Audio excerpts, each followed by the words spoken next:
Murders unfortunately happen everywhere. It seems like it's been happening since the dawn of time, whether it's been in a building or some random location. But the extent that some murderers go to take the lives of their victims can be so wicked and leave many scratching their heads wondering how someone can even do something like this. Hi, I'm Zach. Welcome to Rooted Expeditions. If you're a fan of the abandoned, historical, and strange locations, then you're in the right place. Today we're going to look into one of the most wicked and evil contraptions ever built inside a building, and the man claiming to be possessed by the devil himself, taking the lives of several women and children, making this location at the time a true house of horrors. Make sure to stay towards the end of the video so that you can see the mysterious events that took place after the murders that could possibly support the case that this man really operated by some type of evil force. Okay, let's get started in today's location.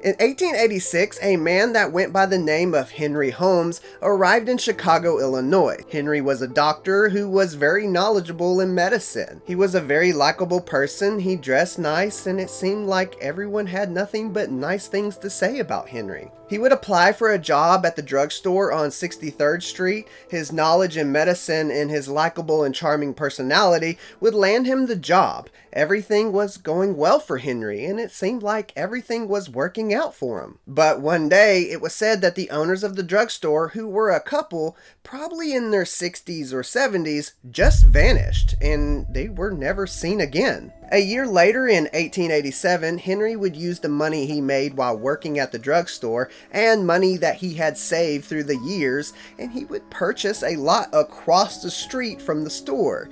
There, he would start the construction of this 3-story building, which is said to be used for shops and apartments.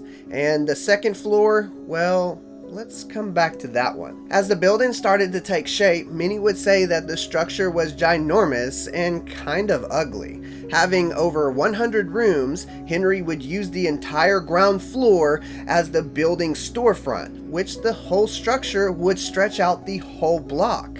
And he would rent them out, and then on the 3rd floor, he would use those as apartments. At the time, Chicago was a growing city and new construction was going up everywhere in the Midwest. Henry wouldn't have a problem renting out the shops and apartments that he had, since so many people would come to Chicago to make a name for themselves. But the residents would not be ready for the horrors that were about to take place in this location. Throughout the construction of the building, it was said that Henry would change builders and architects quite frequently, so that no one could ever know the true design of the building. Strange, but I guess a person who is private and doesn't want anyone to know the design would do it this way, unless there was a different motive here. The building was completed in 1892 and would become famously known as the Castle, which it does not really look like a castle. Don't ask, just that's what they called it. But only 2 years later, in 1894, a man would tip off the police and Henry would be arrested for theft and poorly planned financial schemes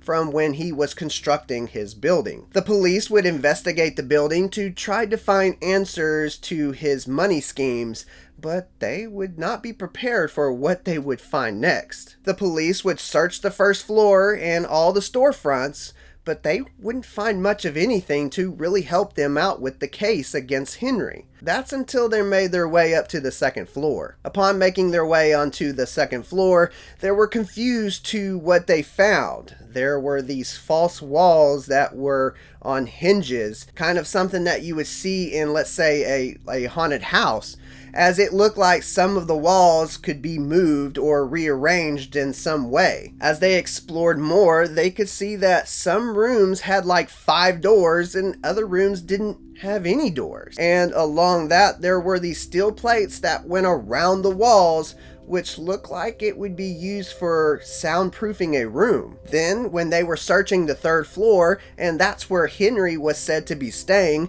they found a trap door that would lead down to the bathroom back on the second floor. And through this bathroom, it would lead you to this enclosed room that had no windows, and it had what looked like a very large laundry chute. But the police would quickly realize that it was not used for dirty laundry. In fact, at this point, police already had gathered that this building was not used for apartments, but was used as a true house of horrors, with countless murder rooms. As they continued to search the second floor, they found that there was another room that was lined with gas fixtures. This is where Henry was said to lure his victims in and seal them in this room, and while in the next room, he would flip a switch and gas would pour into the room, killing the victims. Then he would drag their lifeless bodies and threw them down another chute that he had nearby that room. What made this whole thing very unusual was that it was not like Henry would force his victims in this building and kill them.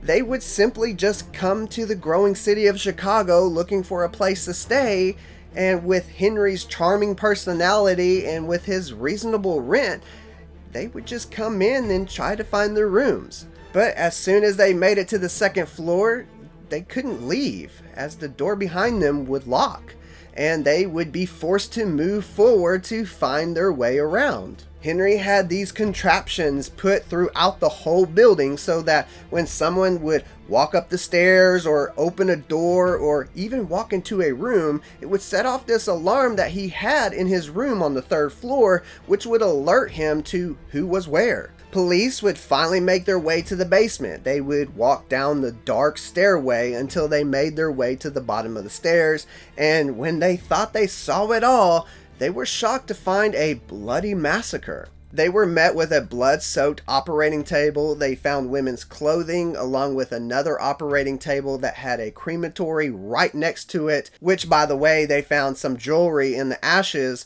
which were believed to be of human remains.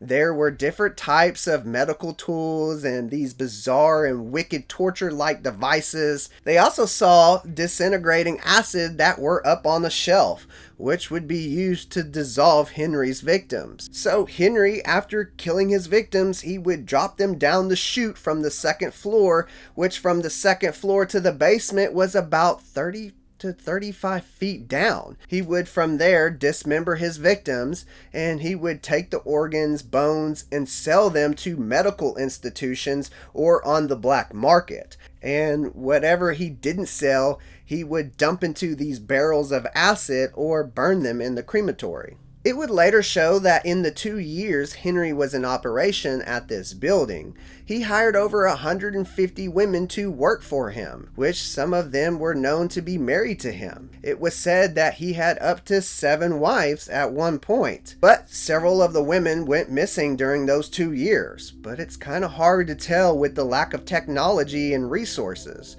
And on top of that, there were so many people coming and going out of Chicago during that time, which would make it very hard to keep track of who came in and who left. While Henry was in jail, he would confess to 27 murders, but only be charged for 1 murder, and with that 1 murder, he would be put to death. While in jail, Henry would later confess and say, I quote, "I was born with a devil in me," and later on would explain and say, "I could not help the fact that I was a murderer, no more than a poet can help the inspiration to sing." While in jail, he would claim that there was a demonic force taking over him and he couldn't control it.